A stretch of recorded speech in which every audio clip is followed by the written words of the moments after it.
नमस्कार। टाइप 2 को आज देखेंगे हम लोग टाइम एंड वर्क में। पहले के समय में ये होता था कि लोगों का काम करने का समय निर्धारित होता था, काम कराने वाले लोग होते थे और उनके समय के अनुसार उनको मजदूरी दे देते थे।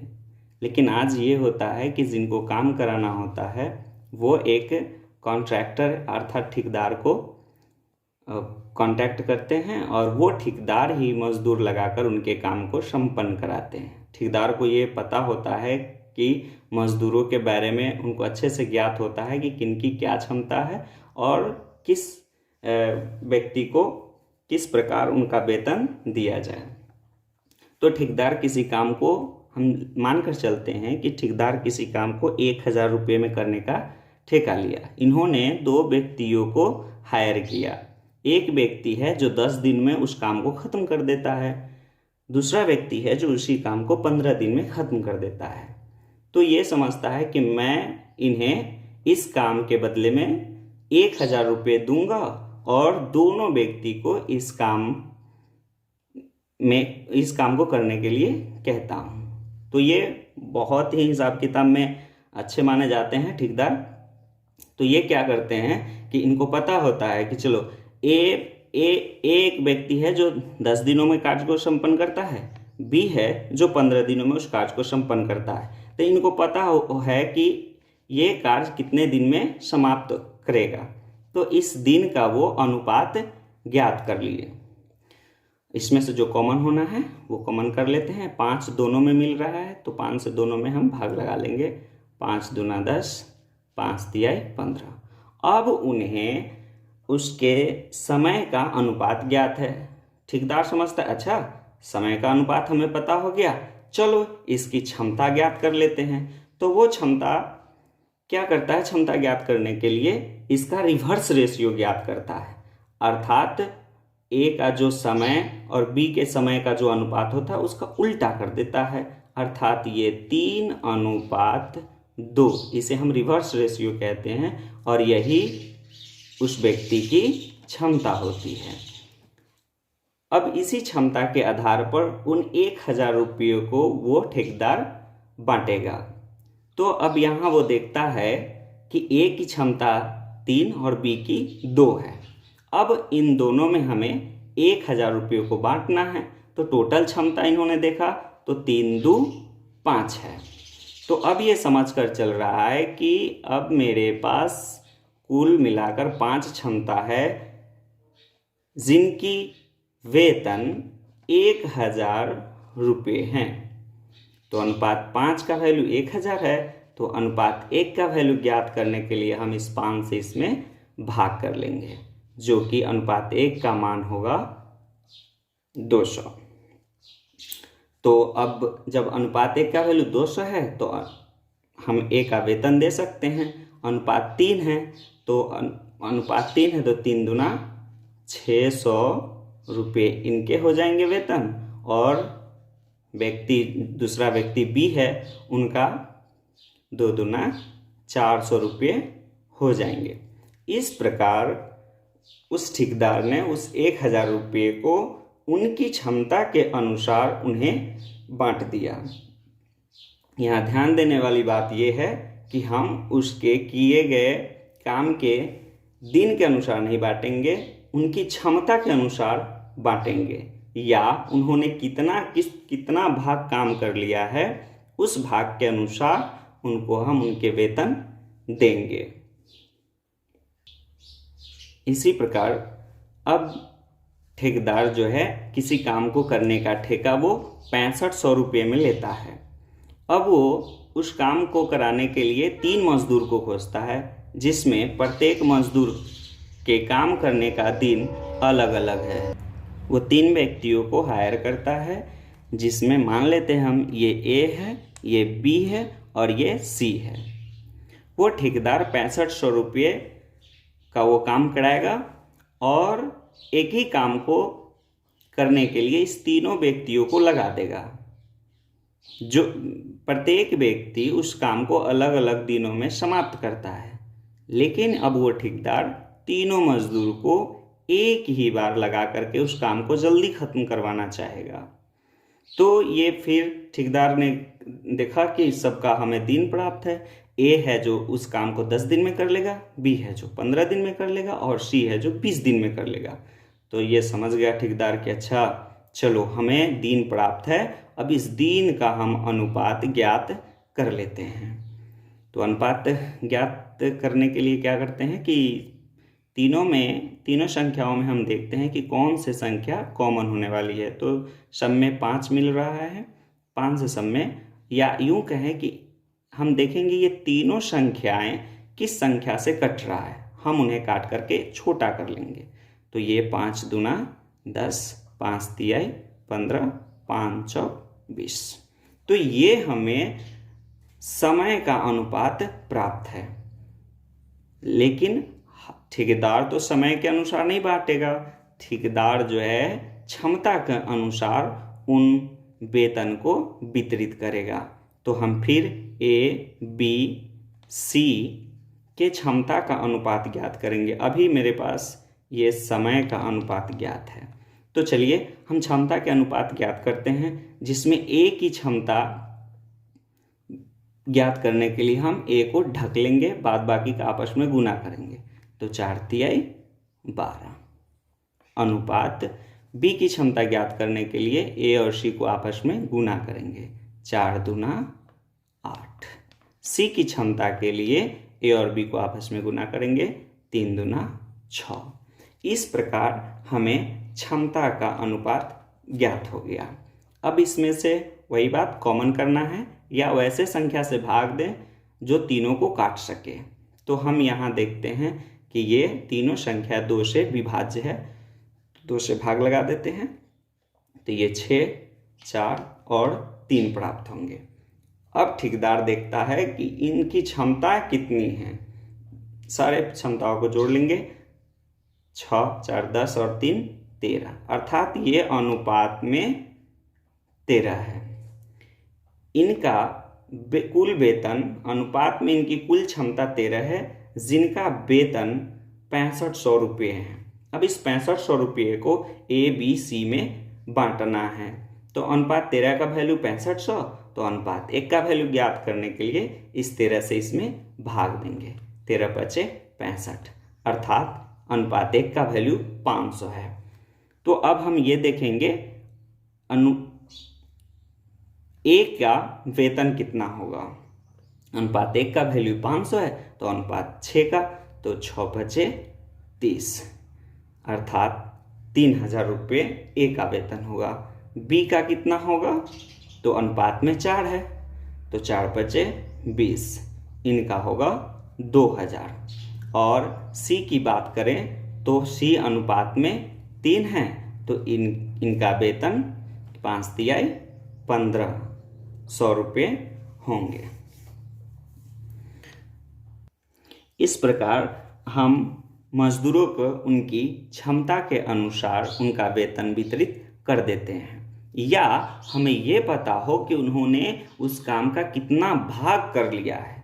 तो ये भाग ज्ञात करने के लिए भी हम समय का ही रिवर्स करते हैं, परंतु बहुत सारे प्रश्नों में दिया रहता है कि कितना काम किया गया है। तो उसी प्रकार का एक हम यहाँ पे उदाहरण देखेंगे कि जो ठेकेदार है वो 1000 रुपये में कॉन्ट्रैक्ट लेता है, उनके 3 मजदूर हैं और तीनों मजदूर मिलकर के एक काम करते हैं, जिसमें कि मजदूर ए, बी और सी है।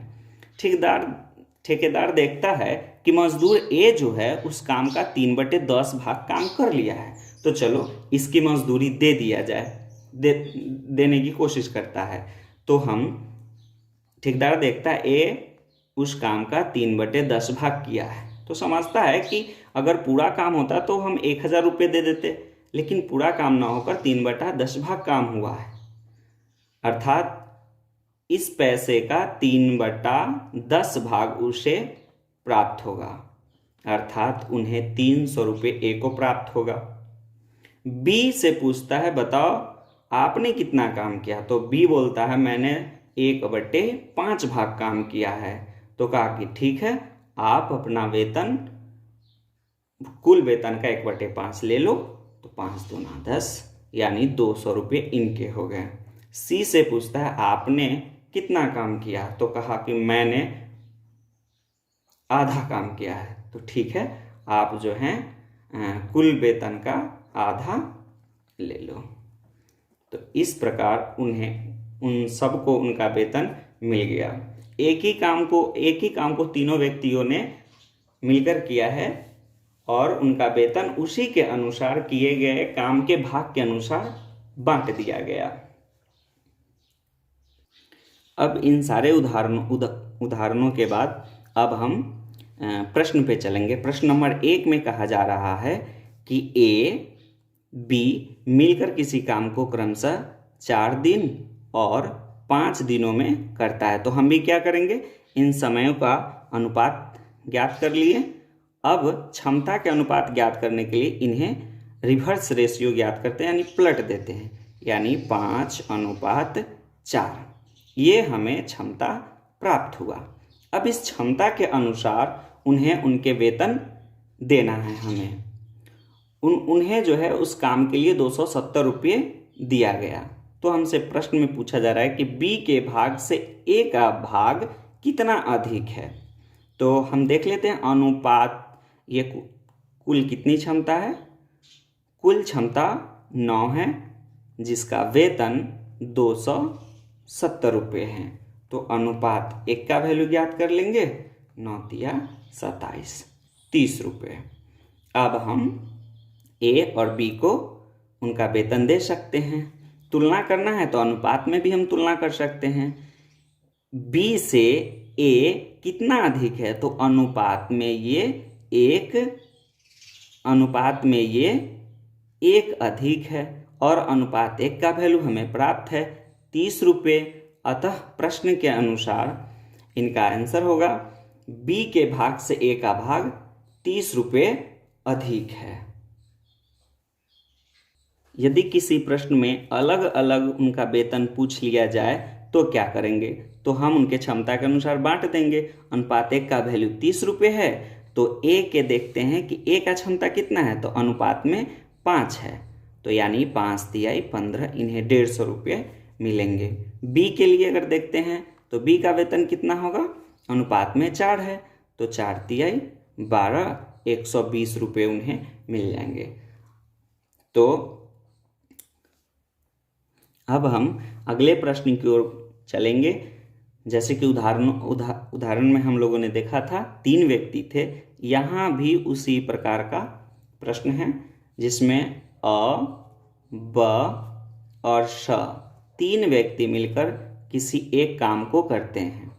उस काम को खत्म करने में अ जो है 20 दिन लेता है, ब 25 दिन लेता है, स 30 दिन लेता है। तो अब हम इसमें से कॉमन करेंगे या वैसे संख्या से भाग देंगे जो तीनों को काट सके। तो हम यहाँ देखते हैं 5 से भाग लगा देते हैं, तो 5 चौक 20, 50, 25, 5 छक 30। ये मेरे पास समय का अनुपात हो गया है। अब हमें क्षमता का अनुपात ज्ञात करना है। क्षमता के अनुपात ज्ञात करने के लिए अ की क्षमता को ज्ञात करने के लिए हम अ को ढक लेंगे, बाद बाकी को आपस में गुना कर देंगे, तो 6×5 = 30।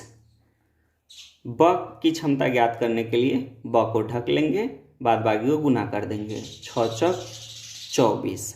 स की क्षमता ज्ञात करने के लिए शेष 2 को गुना करेंगे, 4×5 = 20। अब ये हमें क्षमता का अनुपात ज्ञात हो गया। इसे और सरल कर लेंगे। अब देखेंगे तीनों संख्या किससे डिविजिबल है, तो ये तीनों संख्या 2 से विभाज्य होगा। तो हम उन्हें और छोटा कर लेते हैं, 15×2 = 30, 12×2 = 24 और 10×2 = 20। तो इस प्रकार ये हमें क्षमता का अनुपात हो गया। अब इनको वेतन के रूप में 1110 रुपये दिया जाता है। तो अब हम देखते हैं क्षमता में ये टोटल कितने हैं। क्षमता में टोटल 37 है, तो अनुपात 37 का जो वैल्यू है ये 1110 रुपये है। तो अनुपात 1 का मान ज्ञात करने के लिए हम 37 से इसमें भाग देंगे, जो कि 3 मरतब ये कट जाएगा। 37 से 3 मरतब 111 आएगा, अर्थात अनुपात 1 का वैल्यू 30 रुपया है। इस प्रकार हम अ, ब, स तीनों का अलग अलग वेतन निकाल सकते हैं। अनुपात 1 का वैल्यू प्राप्त है तो अ, ब, स को अ का 15 है, ब का 12 और स का 10 है। प्रत्येक में हम 30 से गुना करके उनका वेतन ज्ञात कर सकते हैं। परंतु प्रश्न मेरा ये है कि ब और स के हिस्सों का अंतर क्या है। तो ब और स के क्षमता में अंतर देखते हैं। तो यहाँ क्षमता में जो अंतर है ये अनुपात 2 है। अनुपात 1 का वैल्यू 30 है तो अनुपात 2 का वैल्यू कितना हो जाएगा, 30 गुने 2 अर्थात 60 रुपये। चलिए प्रश्न नंबर 3 की ओर चलते हैं। प्रश्न नंबर 3 कहता है कि ए किसी काम को 10 दिनों में कर सकता है, लेकिन वह केवल 5 दिन तक ही कार्य करता है और कार्य छोड़कर चला जाता है। तो देख लेते हैं 5 दिनों में ये कितना काम करेगा। 1 दिन में 1/10, 2 दिन में 2/10, 3 दिन में 3/10 और 5 दिन में 5/10 कार्य करेगा। तो देखते हैं 5 दूना 10, 1/2 कार्य, अर्थात ए ने 5 दिनों में आधा काम कर लिया है। तो शेष काम जो है बी करता है। शेष काम होगा, इन दोनों का अंतर को ऊपर लिखेंगे, नीचे ज्यों का त्यों, या 1 में से 1/2 को घटा लेंगे तो 1/2 ही आएगा। अब इस काम को बी करेगा और बी जो है इस काम को पूरा करने में 3 दिन लगाता है। इस कार्य के बदले में उन्हें 640 रुपये दिए जाते हैं। तो कहता है बी किया है बताइए। तो दोस्तों यहाँ पे हम समय का नहीं, हम यहाँ किए गए काम के पार्ट पर ध्यान देंगे और वो काम का भाग हमें प्राप्त है 1/2। ए उस काम का 1/2 करता है, शेष काम को बी अर्थात बी भी 1/2 काम ही करता है। तो हम पार्ट के अनुसार उनका वेतन डिवाइड करते हैं। तो उन्होंने काम का आधा भाग किया है तो वेतन का भी वो आधा भाग ही लेंगे बी। तो ये गुना भाग 1/2 से गुना कर लेंगे 640 में, तो ये प्राप्त होगा हमें 320, अर्थात बी का जो वेतन है वो 320 रुपये होंगे। हम चौथे नंबर प्रश्न की ओर बढ़ते हैं, जिसमें 3 व्यक्ति हैं। अभिज्ञान किसी कार्य को 10 दिनों में कर सकता है, उसी काम को अभिनाश 8 दिनों में कर सकता है और इन दोनों को सहायता करने के लिए गोपाल होता है। वो गोपाल आता है और इन सब के साथ मिलकर कार्य करता है और वह कार्य 4 दिनों में समाप्त हो जाता है। तो यहाँ पे हम देखते हैं कि अभिज्ञान, अभिनाश का तो समय पता है लेकिन गोपाल का समय हमें पता नहीं है, लेकिन ये पता है कि इन्होंने भी 4 दिन काम किया है, तीनों मिलकर 4 दिनों तक काम किया है। तो हम ऐसा कर सकते हैं, इस दोनों व्यक्ति द्वारा किए गए, ये दोनों व्यक्ति उस काम को कितना समय में करेगा वो ज्ञात करके 4 दिन में उनके द्वारा किया गया काम ज्ञात कर लेंगे। शेष काम जो बचेगा वो 4 दिनों में गोपाल कर लेगा। और यहाँ चूंकि वेतन देना है तो कुल कार्य के बदले 550 रुपये दिए गए हैं, तो उनमें गोपाल की आय कितनी होगी, वेतन कितनी होगी, ये हमें ज्ञात करना है। तो विशेष रूप से हम ध्यान देंगे कि गोपाल का अगर हमें किया गया काम का भाग प्राप्त हो जाए तो हम गोपाल की उसकी मजदूरी या राशि दे देंगे। तो हम देखते हैं अभिज्ञान और अभिनाश ये दोनों मिलकर उस काम को कितने दिन में कर पाते हैं, अभिज्ञान और अभिनाश। तो हम क्या करते हैं, दोनों का समय प्राप्त है, तो दोनों का समय जब प्राप्त होता है और दोनों मिलकर उस काम को कितने दिन में करेंगे ये ज्ञात करना हो तो दोनों को आपस में गुना कर और दोनों को जोड़ करके हम भाग दे लेते हैं। तो ये हमें प्राप्त होते हैं 40/9 दिन प्राप्त होते हैं। ये पूरे काम, दोनों मिलकर पूरे काम को 40/9 दिन में समाप्त करते हैं। तो एक दिन में कितने काम, एक दिन में उस काम का कितना भाग करेंगे? तो 9/40 भाग। तो 4 दिनों में तो 4 से गुना कर देंगे, तो ये हमें प्राप्त होगा 9/10 भाग। यानी अभिज्ञान और अविनाश जो है उस काम का 9/10 भाग कर लिया है। शेष काम को गोपाल करेगा, तो शेष काम होगा वो हम एक में से घटा लें या अंतर करके ऊपर लिख दें और नीचे ज्यों का त्यों। गोपाल जो है अब उस काम को 1/10 भाग करता है, तो इसका वेतन कितना होगा? कुल वेतन है 550 रुपये, तो 550 से 1/10 में गुना कर देंगे, वो हमें गोपाल का आय ज्ञात हो जाएगा। तो गोपाल का आय जो है वो 55 रुपये है। अब क्वेश्चन नंबर 5 देखते हैं। 5 में ये कहा जा रहा है कि ABC मिलकर समूचे कार्य को 529 रुपये में करने का ठेका लिया। ए एवं बी मिलकर उस काम का 19/23 भाग काम करता है। बी और सी मिलकर उसी काम का 8/23 भाग करता है।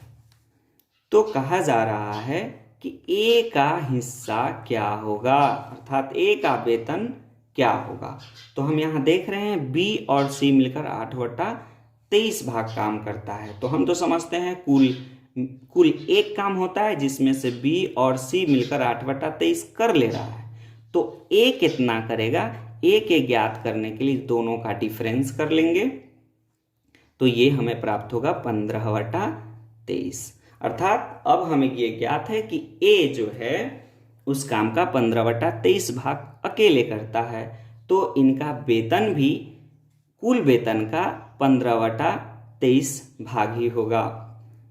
तो कुल वेतन तो ए का वेतन ज्ञात करने के लिए 529 से 15/23 में गुना कर देंगे, तो हमें ए का वेतन ज्ञात हो जाएगा, जो कि 15×3 = 45, 15×2 = 30, 4 = 34, यानी कि 345 रुपया ए को प्राप्त होगा।